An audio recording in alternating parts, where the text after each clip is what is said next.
Yandri Susanto sebagai Menteri Desa diserang netizen gara-gara Alfamart dan Indomart. Dan tadi saya setuju sekali ulangi lagi di forum Mentor ini Pak Ketua.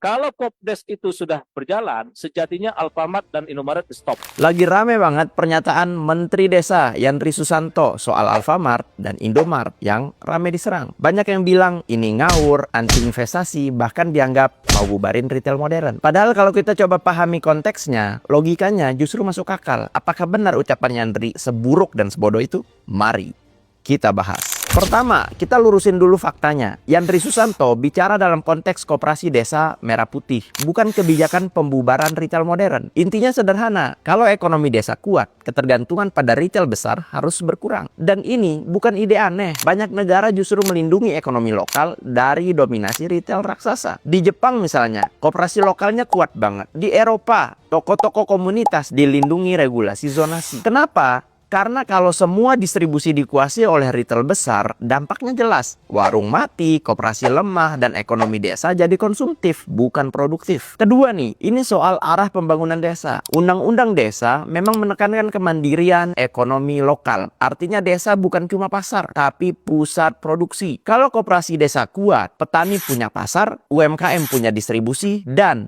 keuntungan muter di desa, bukan keluar desa. Ketiga nih, ini bukan anti bisnis, tapi soal keseimbangan. Dalam kehidupan kita, retail modern itu tetap penting, tapi jangan sampai mematikan ekosistem ekonomi rakyat. Karena ketika Yandri bilang, kalau koperasi kuat, minimarket bisa berhenti dominan. Itu lebih ke visi kedaulatan ekonomi desa, bukan larangan sepihak. Lagi pula, yang dilarang itu ekspansi besar-besaran retail modernnya, bukan mematikan Alfamart dan Indomaret yang sudah ada. Jadi sebelum emosi, pahami dulu konteksnya. Bukan soal menutup usaha orang, tapi bagaimana menguatkan usaha rakyat biar sama-sama bisa bersaing dengan sehat. Gimana menurut kalian? Jangan lupa follow.